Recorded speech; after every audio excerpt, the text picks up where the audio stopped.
వైఎస్ఆర్సీకి సంబంధించినటువంటి కార్యకర్తలతో పాటు మిగిలినటువంటి ఒక 6-7 కార్యకర్తలు కూడా తీవ్రంగా గాయపడి ప్రస్తుతం మీద ఆసుపత్రిలో చికిత్స పొందుతున్నటువంటి పరిస్థితి. మనం ఒకసారి గౌతమ్ రెడ్డితో మాట్లాడదాం. చెప్పండి, ఆ టైంలో ఏం జరిగింది? ఊళ్ళోకి మాట్లాడుకుంటా అన్నీ చూసుకుంటుంటే మా తమ్ముడు రాళ్ళు వేసాడు. మేము ఇంకా మా ఇంట్లో అర్థం నిలబడ్డాం.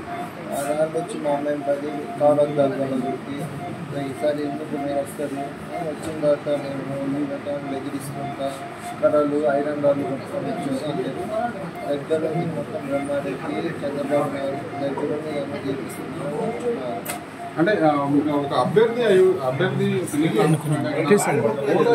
ఓటు వేయకుండా అడ్డుకుంటున్నటువంటి క్రమంలో అక్కడికి పిన్నె రామకృష్ణారెడ్డి వెళ్ళినటువంటి క్రమంలో టీడీపీ కార్యకర్తలు ఏమని నీకేం పని ఈ ఊళ్ళో రాకపోతే నీకేం చెప్పలేని మాట్లాడుతున్నావా నీకేం పని ఈ ఊళ్ళో రాళ్ళు తీసుకుని